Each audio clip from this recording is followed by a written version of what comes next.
So President Obama was asked by Thomas Friedman, who wrote a very influential book on globalization. He's a reporter here, very knowledgeable. He started off by asking him, there's so much disorder in the world at the moment. You are supposed to be the president who creates order, but there's so much disorder. How is that possible? And then he points out that basically to only see disorder is not realistic, because there's also many places where there is order in the world, and there are places where things are going well, like Indonesia, where democracy is solidifying.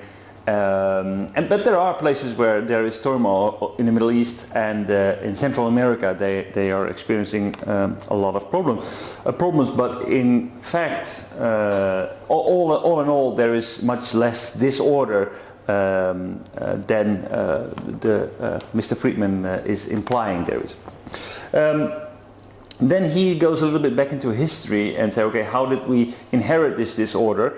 And he refers to the Cold War period, when there were two superpowers who used their influence to solidify their power.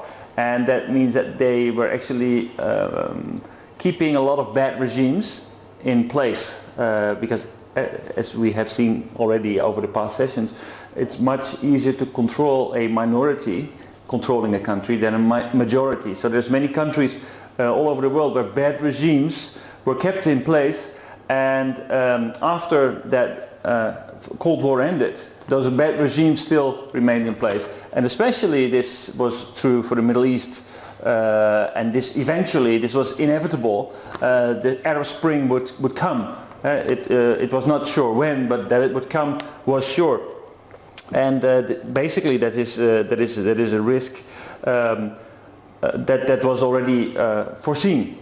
Then he goes on by talking about security risks. And security risks, he says, well, basically the chances of a big war where the major nations in this world will fight each other has been significantly reduced since the end of the Cold War, because there is now only one true superpower, that is the United States. There is absolutely, well, actually there is not so much balance, and I've heard this argument during the debate last time. And there is much more economic integration, and therefore the cost of a big conflict will be less. So he's rather optimistic about the risks of a major war. And then he makes a covered up reference to China, where some states are kind of bullying their small neighbors and trying to dominate them in gaining more influence regionally, not globally, but regionally. Now about the role of the United States in the Middle East and countries where the regime has changed. The US should help the countries to establish a stable new regime. That is their role.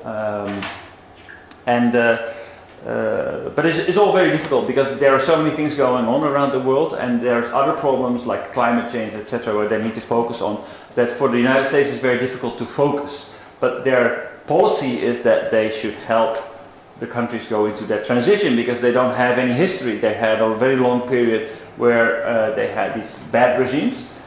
So that transition will be difficult. And because of the inexperience of the new regimes, you see that there is a very big risk of militant groups arising, because they cannot reach them. There is not enough economic opportunity. Like he mentions the Sunni population, who are a minority in Iraq, but a majority in Syria. But they didn't seize the opportunity. They missed a big opportunity, as well as the Shia population missed a big opportunity. And now how to control that?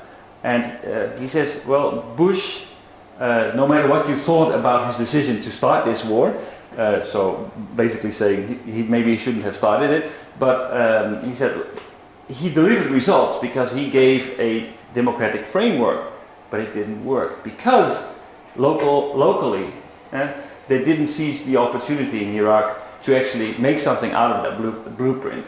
So basically they screwed up, and we could have been there with 10,000 troops, or we could have been there with much less troops. The result would have been the same. So he justifies here that reducing the troops was actually a very good move, because it wouldn't have changed. And actually supporting opposition, for example, like, okay, who's going to fight in Syria? Basically, Syria has had a long period to build up power, build up relationship with Hezbollah, who has not been challenged, who is a big supporter of Assad.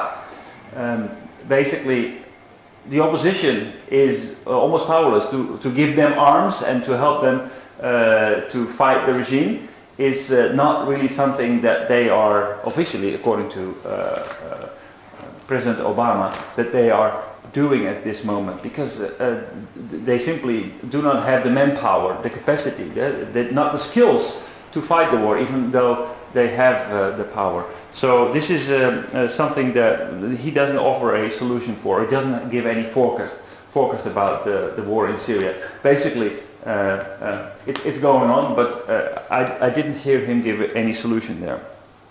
And then he goes on. Finally, the last part about IS or ISIS, as we've seen before, IS, basically he says, well, IS is just there because of the vacuum, a power vacuum that was created, because nobody gave the Sunni population enough opportunities to give themselves a full position in that society. And IS just gives growth to that, and this is a big threat to the United States, because all of these new regimes are not inclusive enough, do not give enough perspectives, and that could give rise to terrorist organizations.